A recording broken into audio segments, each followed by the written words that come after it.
MATLAB stores all types of data in arrays. This includes not only numerical data, but data of other types such as strings and even complex objects. So working with arrays is fundamental to working with MATLAB. We will look at how with the MATLAB language you can create arrays, access and assign values to array elements using a number of indexing methods, and perform many other operations to manipulate the array's contents. Let's first look at creating arrays.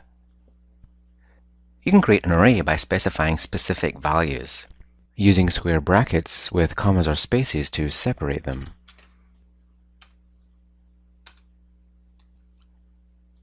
And use semicolons to separate rows. You can create equally spaced one-dimensional arrays with the colon operator, such as 1 to 10, or 1 to 10 in steps of 2, or 10 to 1 in steps of -2. The linspace function is similar to the colon operator, letting you specify a start and end value, but also gives control over the number of points, such as 7. You can change rows to columns with the transpose operator. You can also call a number of functions that generate elementary matrices with different contents, such as ones, zeros, or random numbers,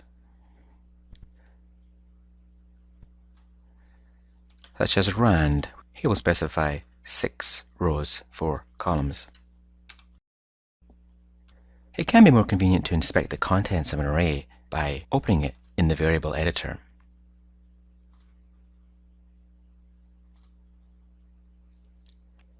Let's now look at how you access and change the values of array elements with different forms of indexing.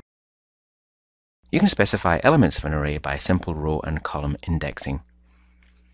Here is the element in the first row and second column of A. You can specify a range of rows and columns to access sections of an array, such as row 1, columns 1 and 2. The elements do not have to be contiguous, such as row 1, columns 1 and 3. You can specify all rows or all columns by using the colon operator on its own. In this case, all columns. You can also use the end keyword, like row 1, column 2 to the end, or column 2 to the end -1. You can assign values to specific elements by specifying indexing on the left-hand side of an equation, such as row 1, columns 2 to the end -1 equals 10, 10.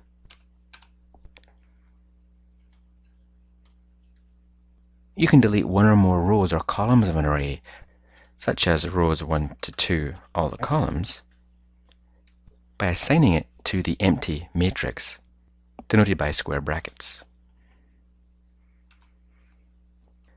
A is now 2 rows shorter.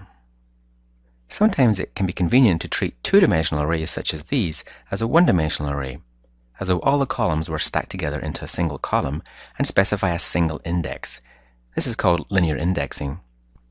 For example, the element at row 1, column 2 in A can be specified with a single index, A5. This is possible because MATLAB arrays are stored column-wise in memory, i.e. each column in the array is stored one after the other. So the element at row 1, column 2 is in fact the 5th element stored. As the colon operator used on its own specifies all elements, when used with linear indexing, it returns a single column vector with the entire array contents. You can also access elements with what is known as logical indexing, where you specify an indexing array of equal size filled with true or false values, like a mask. This is useful for operating on array elements that match some criterion, such as a less than 0.5. This creates an array of logical values the same size as a, with true values displayed here as 1 wherever a is less than 0.5, such as here. You use logical arrays like this to perform logical indexing, such as set all the elements of A, which are less than 0.5, to equal to -1.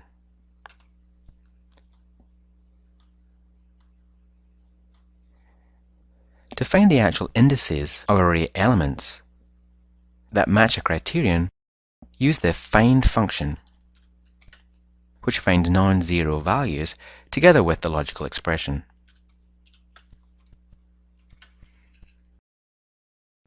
By default, this gives the linear indices of the elements that meet the condition. You can also get the row and column indices instead.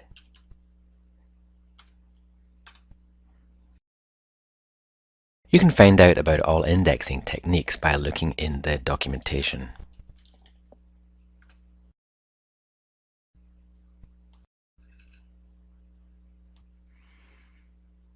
And finally, let's look at how you can determine some useful information about an array and perform other basic operations.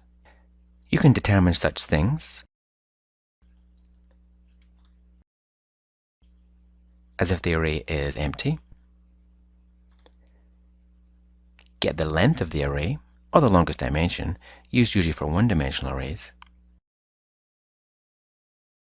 the size of all dimensions, and the total number of elements. As we saw before in creating arrays with specific values, square brackets can be used to concatenate any number of arrays together, either horizontally or vertically. Other useful array manipulation functions include flip left right and flip up down to reverse the order of elements, repmat to replicate arrays, reshape, and sort. Although the examples shown here use one- and two-dimensional arrays, most of these techniques can be applied to multi-dimensional arrays as well. See the documentation for more information.